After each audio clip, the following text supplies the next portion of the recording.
Hello beautiful soul! Welcome back to my channel. This is my channel from Japan, Kabayan, Gemini. This reading is for you. Ano to? Parang may kalat. Tao na nakakonect sa'yo. Maaaring tayo is a vice versa, no? Laging tatandaan. Tao na nakakonect sa'yo, maaaring kapatid mo, anak mo, karelasyon mo, past relationship mo, magulang mo. Ano ang nararamdaman mo kay Gemini? Hindi ko na-explain kasi palagi naman natin itong ginagawa. Tao na nakakonect kay Gemini. Ano ang nararamdaman mo kay Gemini?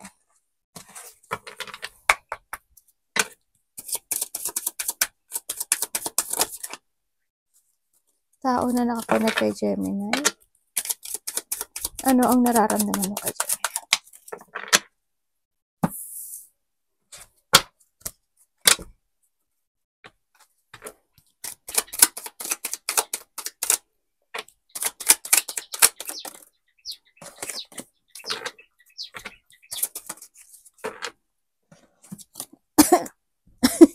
Naubo pa ako. Ay, pareho. Okay. Kung kayo is nagkahiwalay nitong tao na to, nararamdaman niya sa'yo?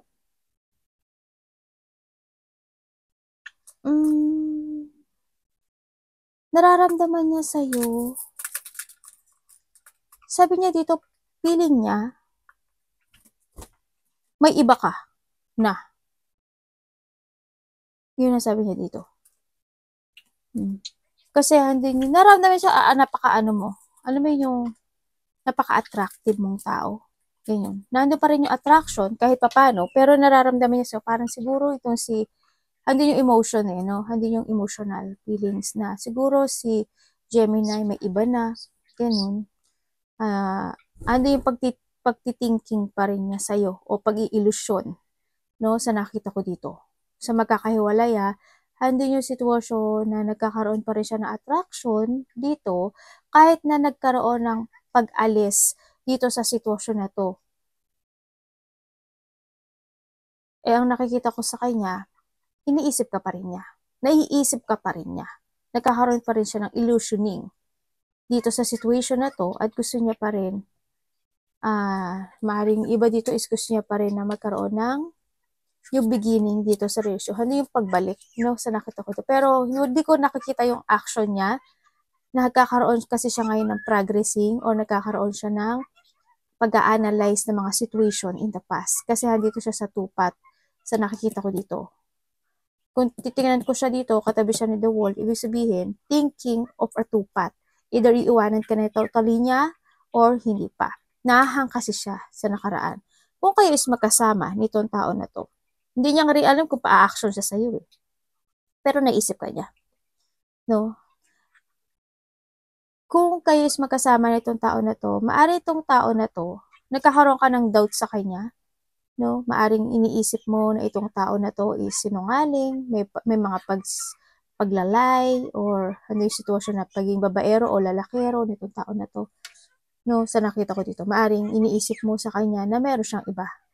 Sa mga single dyan, huwag kayo mag-alala, no? Kasi meron namang dumarating, no? Ang nakikita ko dito, may mga darating at may dumarating naman na bagong tao na may maa-attract sa'yo.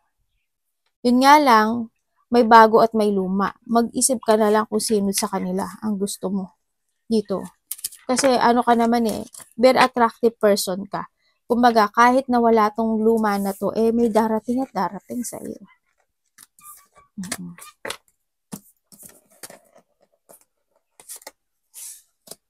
Tingnan natin. Gemini, anong nararamdaman mo sa tao na to?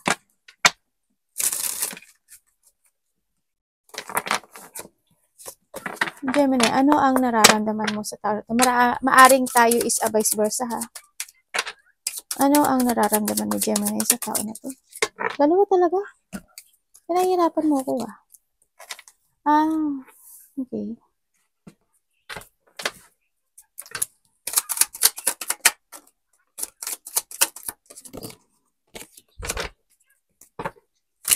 Okay.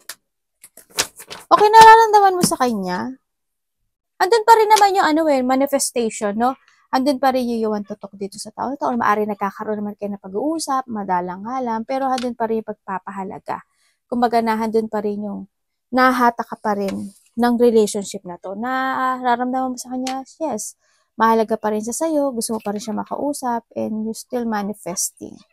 No, kung kayo is magkahiwalay, sa nakita ko dito kasi handito yung sitwasyon na maaring ikaw or vice versa tayo palagi, maaring handun pa rin pag-i-spy or handun pa rin yung pagmamanman, no, nitong tao na to or ikaw ang nagmamanman sa nakikita ko dito. Sinasabi mo pa rin naman na mahalaga itong tao na to sa'yo, may nararamdaman ka pa rin naman, handun pa rin you're still hiding yung feelings mo sa kanya. Ang nakita ko rin naman sa'yo, naghahanap ka talaga ng kaliwanagan o nagsisiyasat ka kasi, no? Pagsisiyasat pa rin sa mga situation ng inyong relationship na to. So, iba naman sa inyo kung magkasama kayo nitong tao na to, may iba tong kausap. Hindi lang ikaw. Hindi ka nag-iisa. Tulad ng sinabi ko dito. Kung ikaw is single, mas more mo daw muna pahalagahan yung sarili mo.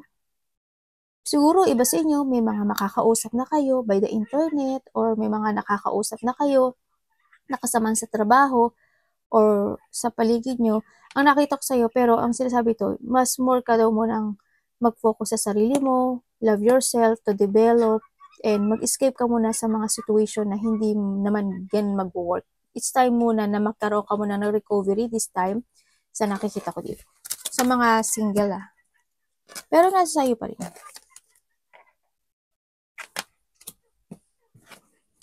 Intention niya sa'yo, Gemini. Or vice versa tayo. Tao na nakakonect kay Gemini, ano ang intention mo kay Gemini?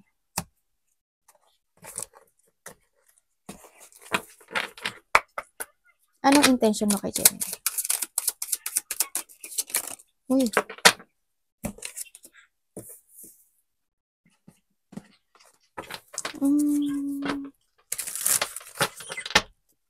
Ano ibig mo sabihin? Ano ibig mo sabihin dyan?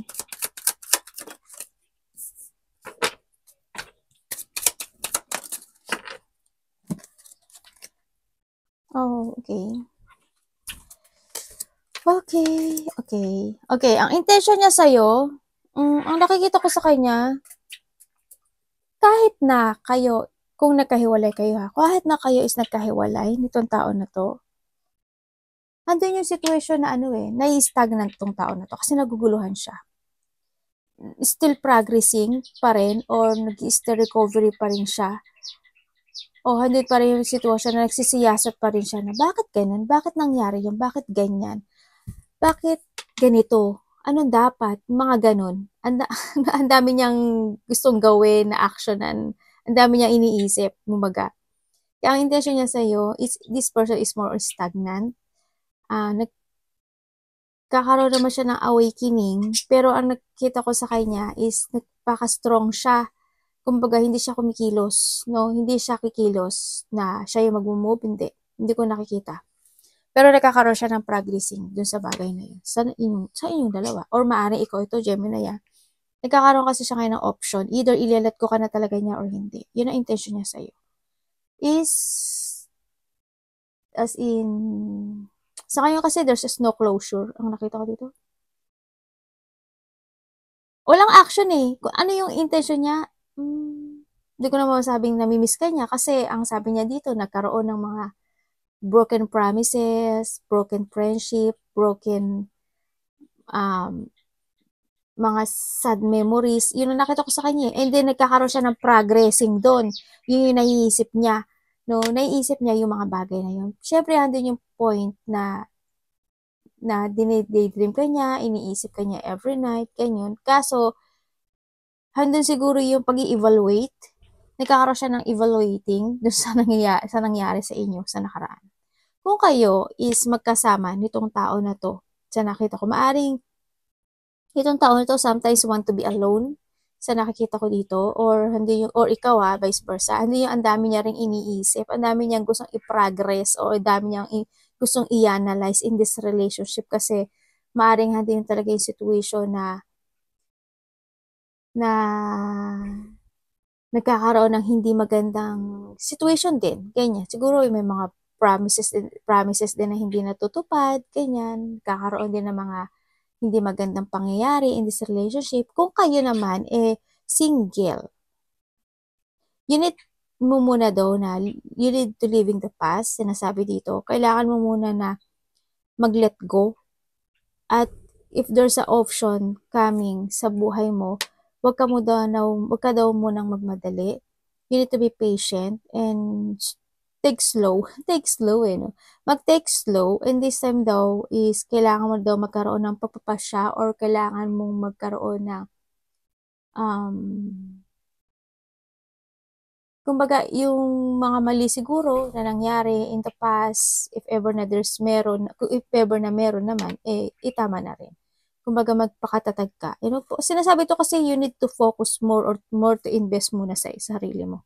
I-let go mo yung mga dapat i-let go. Basta maging patient ka. Kung magkakaroon ka ng option, maging patient ka. Living the past and more patient. Huwag ka magmadali na may dumating. No? Mag-trust ka daw sa intuition mo. Tingnan natin ang action niya sa'yo.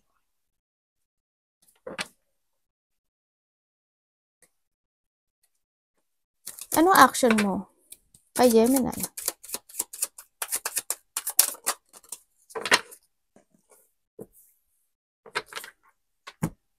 Ba't nalulungkot ka? Nalulungkot to Kahit nagkaroon ng pag-iwan, nalulungkot pa rin siya. Parang nandun yung panghihinayang. Nang hihinayang. Tingnan natin. Bakit ito action mo?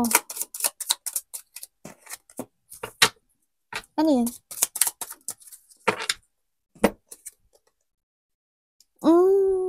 Action niya sa'yo? Action niya sa'yo, kung kayo magkahiwalay nitong tao na to, action niya sa'yo is naisip ka pa niya Kahit na parang ando pa rin yung siya, curious pa rin siya sa'yo.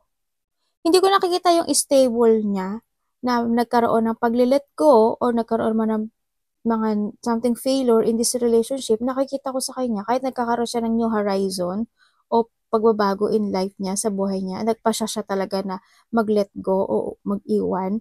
Nakikita ko dito na andun pa rin yung thinking of a situation about sa'yo.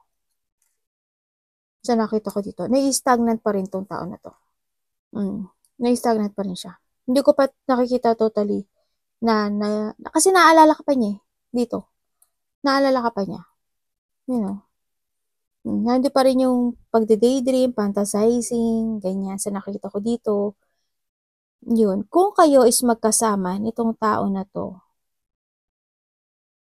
ang nakikita ko sa kanya, itong tao na to may problema to sa pera, Parang may problema siya sa pera. Parang ang dami niyang responsibilidad na nakaaklang sa kanya. Hindi ko alam why. Siguro because of responsibility sa nakita ko. Pero hindi siya stable Sa nakita ko sa kanya. Parang may problema either sa trabaho or sa money ang may problema siya. Pero ang bigat ng nararamdaman niya this time sa nakita ko dito. Kung kayo is magkasama nitong tao na to,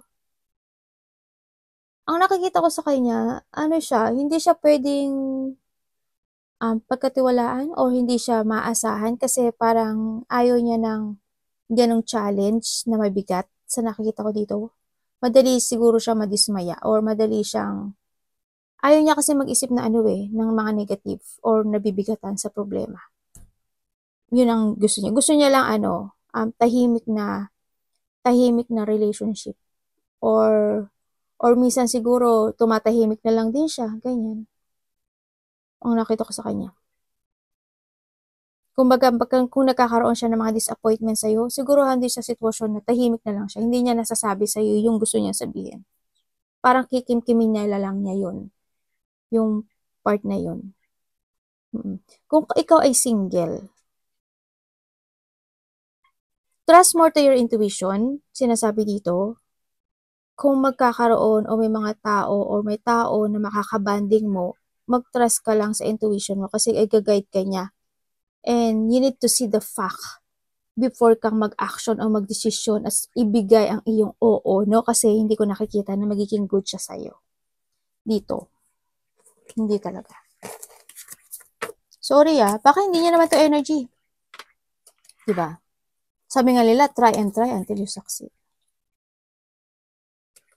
Tingnan natin ang blind spot ng connection ito. Universe, ano ang blind spot ng connection ito? Kumbaga, getting to know each other muna ha, kung may mga bagong parating sa inyo o kakilala o na meron kayo ngayon. Blind spot.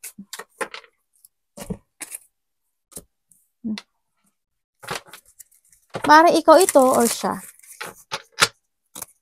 Ang blind spot ng connection ito. Eh, ba't nandito ka? Dito ka, Inday.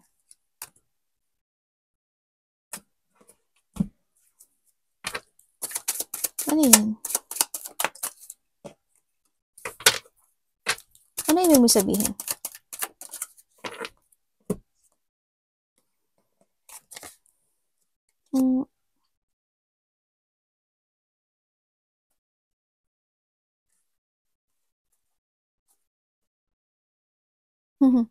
Katawa naman to.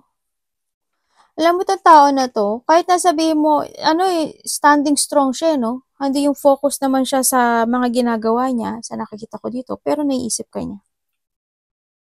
Sa ngayon, ang blind spot, itong tao na to, either ikaw to o siya, nalilito siya, no? Nalilito siya. Kung titingnan ko sa kanya, nagiging weak siya this time, sa nakikita ko dito. Nagkakaroon siya ng, it's more on emotional. And then also, andun yung illusioning, nitong tao na to, na magkaroon, andun rin yung manifestation, na magkaroon muli ng harmony or magkaroon uli na pagkakasundo in this relationship. Sa nakita ko, parang andun yung point na sabihin mo, kung nandun talaga yung nag-quit na siya in this relationship, kung nagkahiwalay kayo nito, iisip ka pa niya ni-illusion ka pa rin niya, as in. Sa nakikita ko dito. Naalala niya pa rin yung happy memories niyo dito sa nakikita ko dito. Andun pa rin yung want a communication and this still niya pa rin na reminiscing niya yung the past relationship. Hindi ka pa ito nalilet go. Parang sa ngayon kasi nakita ko sa kanya, stress siya. As in, may pag-ilusyon o nagkakaroon itong tao na to ng danger anxiety this time. I don't know why. Maaring sa trabaho niya or maaring sa mga pinagdadaanan niya. Nagkaroon siya ng sitwasyon na gano'n. No, or maaring itong tao na to sa sobrang hindi siya na gano'n nakapagtutulog, mga gano'n. No, kaiisip na mga bagay-bagay. Kung kayo is, kasi gusto niya ng new beginning sa'yo. Maaring this is your friend. Kasi sabi niya, friend mo siya. Or maaring ito yung tao na to na gusto niya na maging friend na lang kayo. Ganun. Siguro starting for a friend, usap-usap, and then starting to invest again in this relationship. Kung mag-workout, mag-workout. Kung hindi, hindi. Parang nandun sa sitwasyon. Kasi parang ayaw niya mo na pumasok in a relationship na baka hindi mag-workout. No? Parang hindi yung paninigurado. Alam mo yun, yung kung siguro thinking of a situation na kung nagkaroon na talaga ng mga pagbabago, baka gano'n ang naiisip nitong tao na to. O kaya ang nakikita ko sa kanya is pagpapakatatag to separate at hindi mo makita yung heartbreak ng nararamdaman niya. Iniilusyon ka pa rin ito. As in, manifesting ka pa rin niya. Nagpapakatatag lang siya ngayon. Kahit nasa ibang journey na siya ng buhay niya, dito, naiisip ka niya. Naalala ka niya. Yung samahan niyo, naalala niya. O kayo magkasama nito, andun yung isa sa inyo stress. Isa sa inyo weak. Kumbaga, magkaroon man kayo ng pag-aaway, isa sa inyo sumusuko. At nagkakaroon na lang ng cooperation. Ganun. Kung kayo is single, Focus ka na lang daw muna into your life. Sa iyong new journey to heal. Ganun.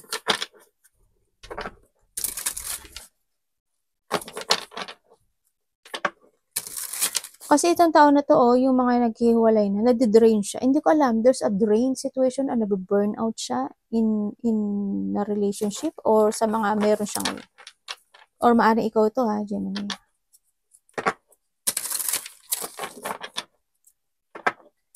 Parang may nalaman siyang katotohanan.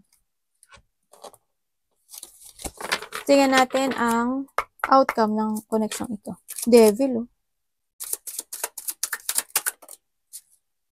outcome. Bakit devil nandyan?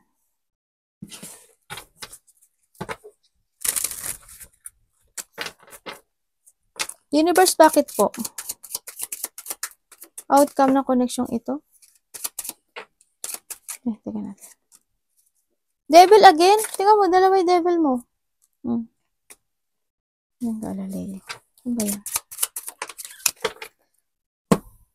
Okay. Ang outcome ng connection ito, kung kayo is magkahiwalay, isa kasi sa inyo, stagnant. Isa sa inyo, siguro isa sa inyo, may mga ginagawang decision na mali. Hindi na nakita ko. And then yung isa nalulungkot. Yung isa, very supportive naman. Yung outcome kasi, kung magkakaroon ng pagsasaayos, muli, o magkakaroon ng supporting to each other, magiging okay naman itong relationship na to. No? Yun nga lang, alisin lang yung mga bad habit sa isa't isa. Kung siya, ikaw, Gemini, may bad habit ka, siya din meron. Dapat i-clear yun sa nakita ko dito. Kasi may mga decision making ako na nakikita dito na nagiging mali. No? Yun na nakita ko. Magiging okay naman sana kung magkakaroon lang ng pagpapahalaga sa isa't isa. Sa mga kakahiwalay nito, andun pa rin naman yung pag gusto kanya kausapin. No? Sa nakikita ko dito. Andun pa rin naman yung care. Kaso wala nga lang ako nakikitang kilos. Kung kayo naman is magkasama nitong taon na to, syempre, ganun pa rin. Isa sa inyo nagiging may mga bad habit. Ganyan. Sa nakita ko ito. Siguro minsan siguro decision making na mali or nakapagsalita na hindi maganda or kuhanin mo lang yung sa'yo doon. Mga ganun. Action na hindi nagiging maganda, mga biglaan na hindi intentional, mga ganun. Na hindi napag-isipan, diba? May mga action siguro na hindi napag-iisipan. Yun nakita ko. Sa mga single, outcome, wala naman kayo magiging outcome kasi wala naman kayo. Sa mga single, wag daw muna kasi dalawa yung devil na lumabas, oo. Kailangan mo nang lumayo, no? Ngayon, this time, hindi ka muna pwedeng pumasok sa relationship kasi hindi magiging maganda yung result.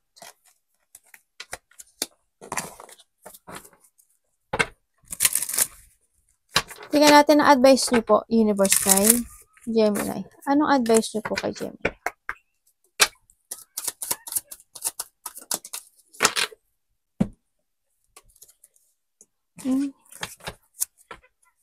Ano po yun?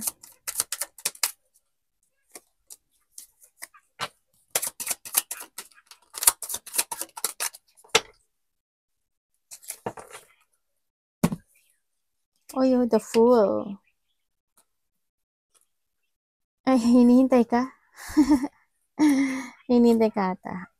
Okay, so nakita ko sa'yo dito, Gemini, parang andi yung sitwasyon, parang hinahanap mo yung sarili mo. Parang may kulang sa'yo. Parang may kulang. Hindi ako masaya.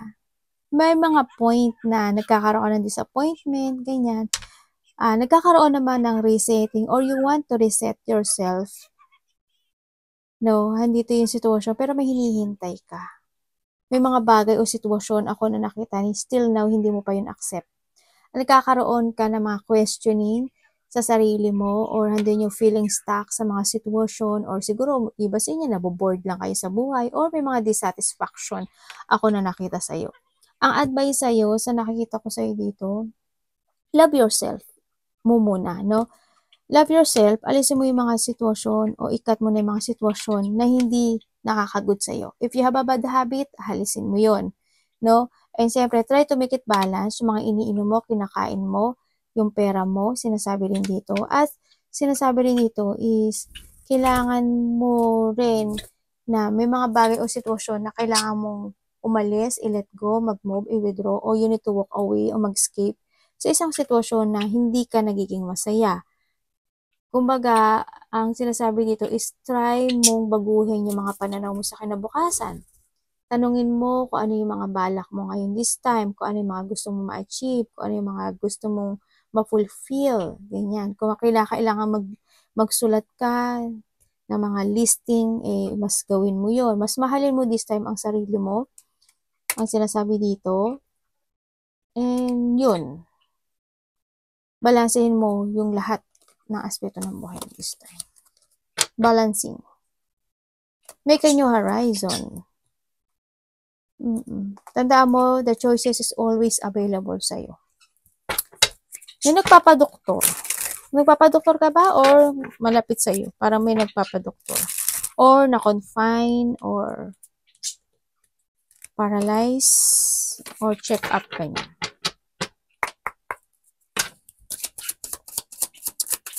Energy. Energy ni Gemini.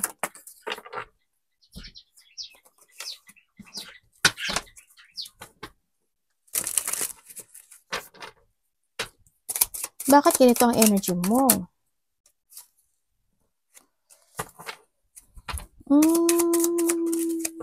Okay, ang energy mo, sa nakita ko dito, okay, may mga sitwasyon na napanghihinaan ka ng loob. Kumbaga, siguro, may mga sitwasyon na gusto mong aksyonan, gusto mong sabihin, or may mga sitwasyon na umaasa ka pero nawawalan ka ng pag-asa. May mga ganun. Yun ang nakikita ko. It's more on weak energy. Sa nakita ko dito, it's a lack of confidence. Siguro minsan nagiging moody ka. May mga, pero nakikita ko sa'yo, may mga pagbabago mangyayari sa'yo this time. So nakita ko, kasi mag-change na yung cycle ng buhay mo. Andito na si Wheel of Fortune, no? May mga bagay o sitwasyon ka na kailangan mo i-end or kailangan mo mag-transform this time, ano, sa nakita ko dito. Sa iba sa inyo, ano, ang energy mo sa nakita ko dito,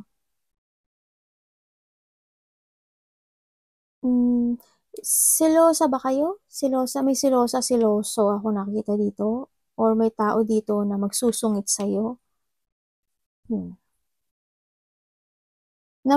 Sana wag kayong ma-manipulate ng mga sitwasyon na magaganap o mangyayari sa inyo, no? Tandaan mo, nasa sa'yo si cycle, no? Ang nakita ko dito. Baka may mag-control o may manipulate sa'yo kasi may tao ka nakikita. Hindi ko alam kung ikaw mismo to, ha. Maaring ikaw, because of the weakness na nakikita ko sa'yo, medyo nagsisinungaling ka sa sarili mo. May pagsisinungaling. Ako nakikita sa iba sa inyo. Hindi naman lahat, pero may pagsisinungaling. Kumbaga, hindi ka nagiging totoo sa sarili mo din minsan. Siguro may mga bagay o sitwasyon kana na pinapakita mo sa lahat na ang tatag-tatag mong tao, pero deep inside, ang weak mo pala. May mga ganun ako nakikita sa iba sa inyo. Hindi naman lahat. Pero yun nakikita ko sa iba. Deep inside, andun yung nasasaktan ka. No? Kumbaga, siguro, hindi, ayaw mo pakita sa kanila na nasasaktan ka. Kasi nakita ko dito. Pero nakita ko naman yung strong personality mo. Yun nga lang, inside, hindi. No? May mga bagay o sitwasyon, kasi may mga mag-open na door para sa'yo, no? Kailangan mo na lang siguro is tumahak doon sa ano na yun, sa door na yun. Kumbaga, i-close mo na yun, the older door, and then, kailangan mo na ngayon na, tumahak ng iba. Merong paglipat, hindi ko alam in what way ka lilipat, pero may paglipat ako nakita. Lilipat ka ba ng, umaga, gabi, umaga, section 1, section 2, ganyan, bahay, trabaho, may paglipat, something lipat, ako nakita. And then also, you need to move on or it's time to revert ang sinasabi dito, no? Be contented. Sa ngayon, you need to be contented. Kumbaga, kung ano yung meron ka ngayon, dun ka muna, mag-focus ka muna sa sarili mo. In a divine timing, magkakaroon ng mga pagsasaayos, ng mga gusto mong maayos into your life. No? Ang sinasabi lang dito, mag-focus ka muna para maibalik mo yung sarili mo na tulad ng dati. Arigato namaste, God bless.